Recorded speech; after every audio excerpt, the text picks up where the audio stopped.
Hey everybody, I'm Jordan with Warpfire Minis, and today we're going to go over the faction focuses, plus I got a little bit of good news and a little bit of bad news, so let's get into it. Alright, so we're going to start off with the bad news, and that one we need to put a little context to the situation. And the deal is, when I first started the YouTube channel, like, the idea of it was just general good advertising for the store, and then deep in my heart, I wanted to eventually get enough subscribers and get enough views to where we can get into the Warhammer Insider program. And that's the one where GW, they'll send you the stuff early so you can put up those review videos and all that stuff, like we saw this past weekend with all the core rules. And so over the past year, I've been working with them trying to make that happen for us, and got a call finally 2 weeks ago with the resolution of it, and they said they liked what we were doing and appreciated what we were putting out there, but since we're a store, they said they're never going to let us in the Warhammer Insider program. We'll never get the review copies. And so that just sucks, man. But we'll flip right into the good news, is that we're still gonna make videos. It's just gonna be stuff like, I can't put out the early release stuff. I don't know the core rules. I don't know the war scrolls ahead of time. So it's just gonna have to be videos of, I've got the stuff at the same time you guys did. I'm gonna go through, digest it, and then instead of just reading you the stuff that came out, I'm gonna try and give you just like the next level, a little bit deeper insight to like what it actually means. And my videos are they're gonna come out a few days after everybody else's, so I appreciate you guys' patience with us on that. And then in other good news, we do have the Skaventide pre-order that's going up this Saturday. And for us on our website, it's warpfireminis.com, we do all of our pre-orders go up Friday night at midnight Eastern Standard Time, which is 12 a.m. Saturday technically. And GW, they told us we're gonna get plenty of boxes on this, so we'll put them up. We should have more than enough to go around. But anyways, let's just jump into the faction focuses that came out. Let's talk about that. And so for the faction focuses, I'm not going to go through army by army and break each one of them down, just the video would be too long. And at its core, while we're learning something with these, we're not learning the whole picture. So without knowing the points, none of it really matters. Like, it doesn't matter how good your war scroll is, it doesn't matter how good your abilities are. If you're pointed too high, you're garbage, we're never going to use it. So we have to know the points before we can make any conclusions. So I've seen a lot of people start crying the blues about like Gloomspike Gits, oh no, the Boingrots can't run and charge, they're gonna be terrible. But like, I've played some demo games against them, they're still great. And it just comes down to the points. Like, we have to know the points. It is the most important thing when it comes to competitive play, is, are these affordable, are these efficient? If they are, boom, they go into my list. But what we can learn from these faction focus articles is, we can see what the rules writers, what their intention was for 4th edition. And one thing I've really appreciated is, as each article came out, they're showing us these army abilities, and they're removing most of the bad feels from the game. So we can look at an army like Ironjaws, and they used to just mighty destroyers, boom, in your face, turn 1. They're one, they're charging in, they're gonna smash and bash and just blow up your whole army, and nobody had a good time. And so to fix it, the rules writers, they took out smashing and bashing, and they made Mighty Destroyers a lot different. So now you just get that 3-inch move in the hero phase, which is still a really, really good ability. We saw that with Khorne last edition, just murder lusting, but being able to move in the opponent's turn, incredibly powerful.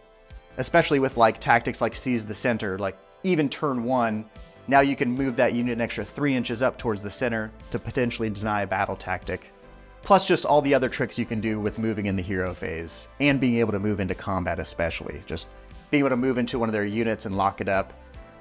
It gives you the opportunity in your turn where you can run one of your units up, just get outside of 3, knowing that when it goes to your opponent's turn, boom, I'm gonna lock them up in combat and hold them down, make battle tactics tough and getting on objectives tough.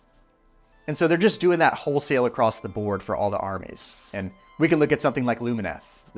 With all the control elements they used to have, and like making all your commands cost 2, it was one of those armies where it just wasn't fun to play against. And now they totally changed it, and playing demo games against it, just the Lumineth players having fun, and I'm having fun playing against it, which is A++ stuff. And then on top of them removing just bad feels mechanics across the board, they're also changing things up to make it easier to keep track of. So something like Maggotkin's disease points before, it was just an accounting nightmare. You had to have disease dice on every single unit, and then, oh crap, I gotta remember to move it up in the movement phase, and then, well, I did 6s to hit over here, and oh man, I forgot to do it in my shooting. It was always something that you just lost track of, and it was never perfect. And so they just totally changed the mechanic to make it easier to keep track of. And they did that across the board for all the armies again. So like Slaanesh points, we're not keeping track of anymore. Tzeentch points, just kind of points across the board other than Blood Tithe. Like we just don't have to keep track of that, which speeds the game up and makes it to where you just miss out on less stuff overall. Then the other thing the rules team did was they took summoning completely out of the game. And I know that hurts for a lot of people. Like if you had already bought those models and had this big sideboard of stuff ready to go, sorry man. But in the grand scheme, great move for the game. It was a bummer for people just getting in to, okay, I need to buy a 2,000 point army. Now I need to buy 1,000 points of extra stuff just to have all these different options that I can summon in. And then it ran into the gameplay issues too, like when you're playing against Starborn Seraphon and just every single turn, here's a unit of skinks in your face, here's a unit of skinks in your face. And it just wasn't fun. So the rules team just really killing it as far as just taking out all those mechanics that slowed things down and made things feel bad. So I think we're just in a really good spot going into 4th edition. All that said, like looking at the faction focuses, we can still take a guess based on the abilities. Like Bone Reapers look like they're going to be really good. Khorne looks like it's going to be really good. Deepkin got some cool new tricks with like being able to teleport any unit, super cool. And then on the flip side, like from the ability side, we had things like Ogres, and they lost a lot of abilities or their abilities got a little bit worse. And on the surface, they don't look super exciting. So like, I get that some people were bummed about it, but again, we got to stick it out. We got to see those war scrolls to see what synergies are out there. And then we got to see the points. Like if everybody else goes way up in points, but you stay the same or go down, that in and of itself is a buff. Then the other one that I would say kind of lost in this whole thing was Sylvaneth, and just all their abilities got butchered. We got like strike and fades at the end of the turn now, so you got to be able to take that hit. Then like the trees going from a 9-inch to a 6-inch range, losing all the overgrown terrain. That's one I will say like I'm a little bit concerned about. We need the war scrolls to be really good, and we need the points to be really low. Just, they've been so elite for so long, now they're gonna have to be able to take all these hits from people.